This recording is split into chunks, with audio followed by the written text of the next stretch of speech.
Hey there. I've been asked to do a little more of these one-on-ones because in my last one, I talked about how industries are going to be exposed. We're watching, and we've been watching for the last 3 to 5 years, how the entertainment industry has been getting exposed. And we're also watching now how we are seeing the political field. And when I say political, it also deals with the Food and Drug Administration and the health industry, how that's being exposed.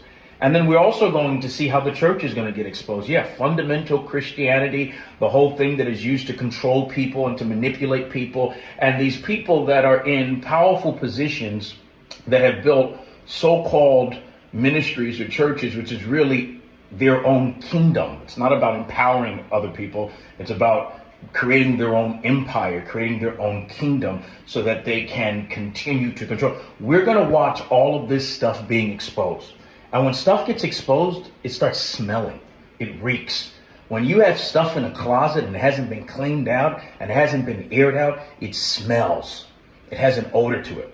But the next major thing that we're about to see prophetically in the collective conscious, and we're going to watch this happen, is that we're about to see the Food and Drug Administration being exposed.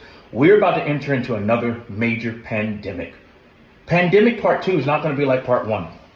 You think part 1 was bad? Wait till you see what's about to hit. You're going to see people getting pneumonia.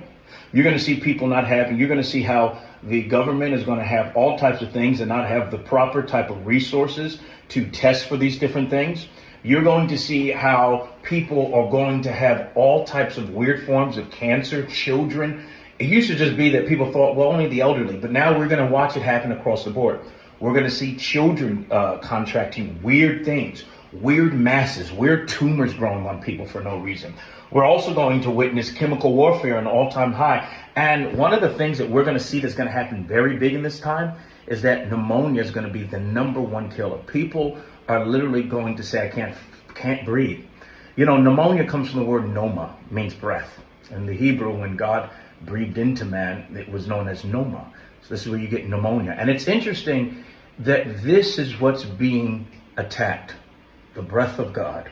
Every human being has the breath of God. If you are alive, you have the breath of God going through your body. And so we are going to see pandemic number 2. And what's happening is that there's so many distractions. No one's paying attention. No one's paying attention to what's taking place. No one's paying attention to how it's going to spread.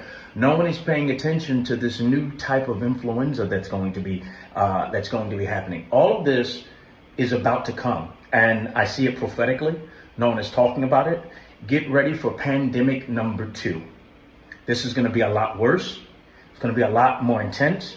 And unfortunately, there's going to be a lot more casualties.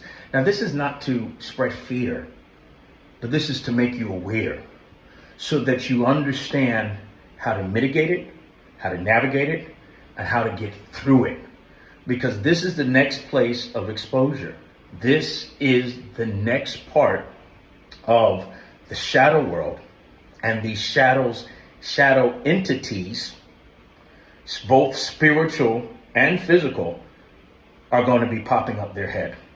Pandemic number 2 is coming, and unfortunately, Americans will be the last to know because they're distracted on stuff that has nothing to do with this. They're distracted on this war. They're distracted on the Gaza thing when they need to be paying attention to what's about to hit in their own nation. Chemical biological warfare is the next major warfare. This is coming prophetically. This has been prophesied.